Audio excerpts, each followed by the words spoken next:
মঙ্গলের শুভ সঞ্চারে 12 রাশি উপকৃত হবে।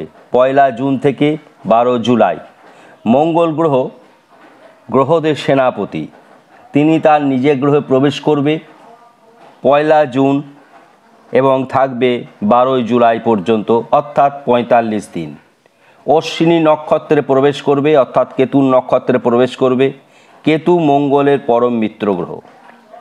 মঙ্গল নিজের গ্রহে প্রবেশ করবে এবং ঠিক সময়টি হচ্ছে দুপুর 3:42 মিনিটে অশ্বিনী নক্ষত্রে প্রবেশ করবে এবং যখন প্রবেশ করবে তখন লগ্ন তুলা থেকে সপ্তমে অর্থাৎ কেন্দ্রে মঙ্গল অবস্থান করবে। সুতরাং রুচকা যোগ তৈরি হবে। অপরদিকে দ্বিতীয় স্থানে অর্থাৎ বৃষ রাশিতে মঙ্গলের দ্বিতীয় স্থান মানে বৃষ রাশিতে চতুর্গ্রহী রাজযোগ তৈরি হয়েছে বুধ, বৃহস্পতি, শুক্র ও রবিকে নিয়ে। চন্দ্র নিজ গৃহে প্রবেশ করেছে পুষ্যা নক্ষত্রে, কেতু কন্যায় হস্তা নক্ষত্রে, শনি কুম্ভে পূর্বভাদ্রপদ নক্ষত্রে মূল ত্রিকোণে। সুতরাং প্রত্যেকটি গ্রহের বিন্যাস অতি সুন্দর। গ্রহদের এই বিন্যাস 100 বছর পরে এত সুন্দর বিন্যাস হতে চলেছে এবং একাধিক শুভ যোগ তৈরি হয়েছে, গুরুত্বপূর্ণ শুভ যোগ তৈরি হয়েছে। কি কি শুভ যোগ তৈরি হয়েছে সেগুলি আপনাদের জানা দরকার। রুচকা যোগ তৈরি হয়েছে। রুচকা যোগে কি ফল প্রাপ্তি ঘটে? আর্থিক দিক মজবুত হয়, জাতক নম্রভদ্র হয়। চতুর্গ্রহী রাজযোগ তৈরি হয়েছে, বুধাদিত্য যোগ তৈরি হয়েছে। চতুর্গ্রহী রাজযোগ তৈরি হয়েছে বৃষ রাশিতে, বুধাদিত্য যোগ তৈরি হয়েছে বৃষ রাশিতে, শুক্রাদিত্য যোগ তৈরি হয়েছে বৃষ রাশিতে, ধনলক্ষ্মী যোগ তৈরি হয়েছে বৃষ রাশিতে বৃহস্পতি শুক্রকে নিয়ে। সুতরাং এই 45 দিন সকল রাশির জাতক জাতিকাদের উপকৃত হওয়ার সম্ভাবনা প্রবল। বিশেষ বিশেষ ক্ষেত্রে অত্যন্ত উপকৃত হবে, কিন্তু সবসময় ভালো যেমন হয় ঠিক তেমনি মন্দর প্রভাবও পড়ে।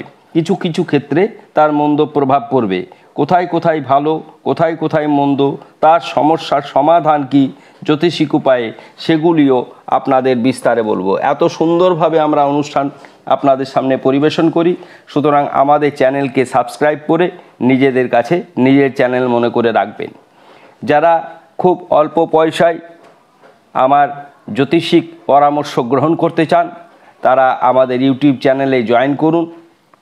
3টি লেভেল আছে, 59 টাকা, 299 টাকা, 799 টাকায় ফ্রি হরোস্কোপ দেওয়া হবে এবং সম্পূর্ণ সেটা হোয়াটসঅ্যাপের মাধ্যম দিয়ে আপনারা করতে পারবেন।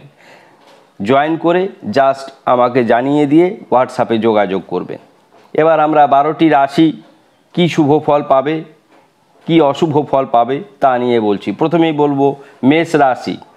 শরীর ভালো যাবে, আর্থিক দিক অতি সুন্দর, কর্মক্ষেত্রে শুভ পরিবর্তন, বিবাহ দাম্পত্য শুভ, গুপ্ত শত্রু বৃদ্ধি পাবে, পড়ে গিয়ে আঘাত লাগতে পারে, ব্যবসা ক্ষেত্রে অশুভ প্রভাব পড়বে, আইনি জটিলতা দেখা যাবে না, বিতর্ক থেকে সাবধান। তাহলে মেষ রাশির সমস্ত বিষয়টি বলে দিলাম। ঠিক বৃষ রাশি ব্যবসা ক্ষেত্রে অত্যন্ত শুভ, কর্মক্ষেত্রে শুভ, পারিবারিক ক্ষেত্রে শুভাশুভ এবং মানসিক দুশ্চিন্তা বৃদ্ধি পাবে। প্রেমে বাধা হতে পারে, সে কারণে আমরা আগেই বৃষ রাশিদের শুক্রের বীজমন্ত্র করা এবং ভুবনেশ্বরীর বীজমন্ত্র করার কথা বলেছি। মিথুন রাশির বিবাহিত জীবন সুখের হবে, প্রচুর ধনাগম ঘটবে এবং ছোট বড় যে কোনো রকম ধরনের বিতর্ক থেকে সাবধানে থাকবেন। নেশাদ্রব্য সেবন করবেন না। আপনাদের লটারি প্রাপ্তি যোগ রয়েছে। এই 45 দিন আপনারা লটারির টিকিট কাটবেন। কর্কট রাশির ব্যয় বৃদ্ধি পাবে। কর্কট রাশির অ্যাবডোমিনাল যে তলপেট লোয়ার অ্যাবডোমেন সেখানে কিছু সমস্যা দেখা দিতে পারে। চক্ষু, চর্ম ইত্যাদি ক্ষেত্রে সমস্যা দেখা দেবে। কর্ম অতি শুভ, দাম্পত্য শুভ, প্রেম শুভ, ব্যবসা শুভ। সিংহ রাশির আর্থিক দিক অতি মজবুত হবে, ঋণ পরিশোধ হবে, বকেয়া পাওনা আদায় হবে, শরীর ভালো যাবে না। কন্যা রাশির হঠাৎ করে সুসংবাদ পাওয়ার সম্ভাবনা রয়েছে। আর্থিক দিক অতি সুন্দর বললেও ভুল হবে, অত্যন্ত ভালো। ব্যবসা ক্ষেত্রে শুভ পরিবর্তন, আইনি জটিলতা থাকবে না, ভ্রাতা ভগ্নীর সঙ্গে সুসম্পর্ক বজায় থাকবে, কিন্তু শেষের দিকে মানসিক দুশ্চিন্তা বৃদ্ধি পাবে। তুলা রাশি এই 45 দিন অত্যন্ত গুরুত্বপূর্ণ হতে চলেছে। শিক্ষাক্ষেত্রে অগ্রগতি, লটারি প্রাপ্তি যোগ রয়েছে, আয় বৃদ্ধি পাবে এবং ব্যবসা ক্ষেত্রে শ্রীবৃদ্ধি ঘটবে। শরীরের প্রতি যত্নশীল হবেন। বৃশ্চিক রাশির কোনো প্রকার কাজ আটকে থাকবে না। আপনাদের সমস্ত কাজ সুসম্পন্ন হবে। গৃহ নির্মাণ যোগ রয়েছে, কোনো জিনিস ক্রয় বিক্রয় করতে পারবেন। বিপরীত লিঙ্গ দ্বারা কোনো ক্ষতি হওয়ার সম্ভাবনা নেই। প্রেম দাম্পত্য শুভ, শিক্ষা শুভ, আইনি জটিলতা দেখা দিতে পারে। রাজনীতির ক্ষেত্রে অত্যন্ত শুভ পরিবর্তন। বৃশ্চিকের পর আমরা আসছি ধনুরাশির পারিবারিক, বিবাহিত, দাম্পত্য, শিক্ষা, কর্ম ইত্যাদি ক্ষেত্রে অত্যন্ত শুভ পরিবর্তন। ব্যয় বৃদ্ধি পাবে। ব্যয় বৃদ্ধি পেলে আপনাদের ঋণ বৃদ্ধি পাওয়ার সম্ভাবনা প্রবল। আপনারা ঋণ মুক্তি যন্ত্র এই 45 দিনের মধ্যে তৈরি করিয়ে নেবেন, অথবা ঋণের জন্য আরেকটি জিনিস করতে পারেন, সেটি হচ্ছে ঋণ থেকে মুক্ত হওয়ার জন্য আমরা সুন্দর একটি টোটকা বলেছি, পুনরায় সেই টোটকা আবার দেব। আপনারা হলুদ পোশাক আশাক বেশি পরবেন এবং বৃহস্পতির বীজ মন্ত্র করবেন। ওং হ্রিং ক্লিং হুং বৃহস্পতি। যেহেতু আপনার ঋণ বৃদ্ধি থেকে সমস্যা বেশি বাড়বে, তাই ধনুরাশির জন্য বীজ মন্ত্র বলে দিলাম। পারলে আপনারা একমুখী রুদ্রাক্ষ ধারণ করতে পারেন। মকর রাশির এই 45 দিন অত্যন্ত শুভ হতে চলেছে। আপনাদের আয় বৃদ্ধি পাবে, দাম্পত্য জীবন সুখের হবে, ব্যয় সাধারণ, মানে খুব বেশি ব্যয় হবে এমন নয়। কর্মে সফলতা হবে, গুপ্ত শত্রু হ্রাস পাবে, এটি একটি বিরাট প্রাপ্তি এবং আপনারা প্রচুর সুযোগ পাবেন ঋণ পরিশোধ করার। কুম্ভ রাশির সবচাইতে ভালো যাবে এই 45 দিন। আমি বারবার বলেছি, যেমন ভালো কিছুদিন খুব মন্দ গেল, এই 45 দিন কুম্ভ রাশি কিছু কাজ করলে অত্যন্ত ভালো হবে। তার মুখে 8মুখী রুদ্রাক্ষ ধারণ করলে অত্যন্ত কুম্ভ রাশির সকল জাতক জাতিকারা উপকৃত হবে। শরীর মন ভালো যাবে।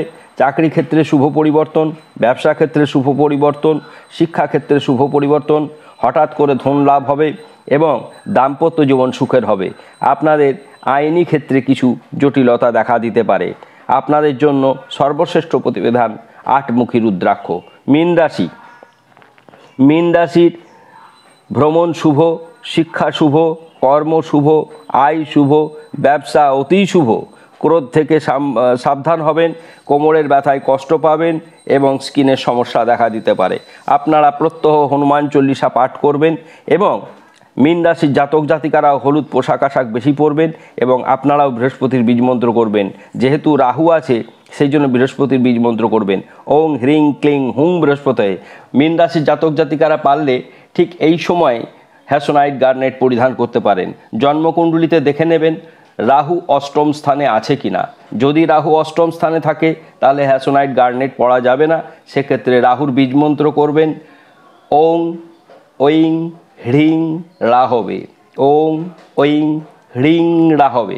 অত্যন্ত সুন্দর এই ভিডিওটি সকল বন্ধু বান্ধবকে শেয়ার করবেন, সাবস্ক্রাইব করবেন এবং মন্তব্য করতে ভুলবেন না। সকলে ভালো থাকুন, ধন্যবাদ।